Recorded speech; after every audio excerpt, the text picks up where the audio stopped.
On peut aussi, bien entendu, venir changer des choses plus classiques, comme ce qui est de la police ici. Donc, on peut venir augmenter la taille, on peut venir changer le type de police, la façon dont c'est souligné. Donc voilà, donc toutes ces options sont disponibles ici dans la mise en forme. Et tout ce qui concerne les en-têtes de colonne concerne aussi les en-têtes de ligne ici, juste en dessous. Donc si je veux changer l'arrière-plan des en-têtes de ligne, la couleur, la police, le texte, c'est exactement la même chose que pour les en-têtes de colonne. Je vais aussi vous parler d'une option qui est plutôt intéressante. Donc vous allez venir ici dans les options des en-têtes de ligne. Et ici, on a quelque chose qui s'appelle disposition échelonnée. Alors, je vais vous expliquer qu'est-ce que ça signifie. Nous, actuellement, dans notre table, on a nos villes qui sont en dessous de nos départements.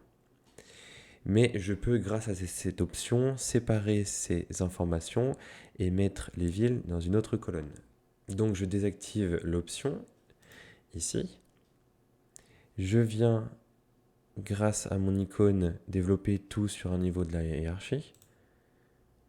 Voilà, et comme vous pouvez le voir, on a nos villes qui sont séparées de nos départements dans une autre colonne. Donc dans ces cas-là, c'est vraiment selon vos envies et votre propre perception de ce qui se fait de mieux. Mais je pense que lorsqu'on développe dans une autre colonne les sous-sections de la première colonne, on se rapproche plus d'un TCD disponible dans Excel. Donc je vais maintenant revenir dans ma disposition normale. Hop, je vais remonter dans la hiérarchie.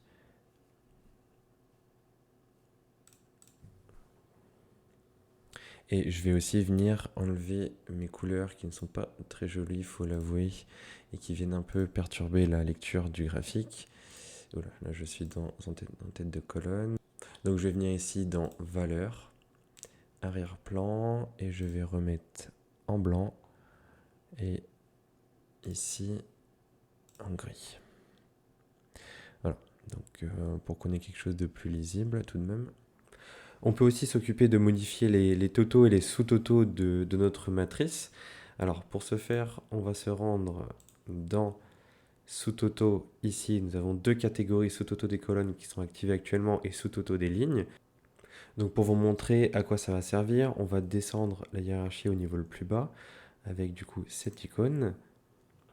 Je vais ici désélectionner mon sous-total des lignes et vous pouvez vous rendre compte que la matrice est tout de suite plus lisible. On a quelque chose qui se lit bien mieux étant donné qu'on a supprimé une ligne un peu qui peut être dérangeante ou voire inutile dans certains cas. Et donc dans la section sous-totaux des colonnes, nous avons accès à tout un panel de modifications qui sont pour la plupart, voire la totalité, semblables à ceux qu'on vient de découvrir dans la section des sous-totaux pour les lignes.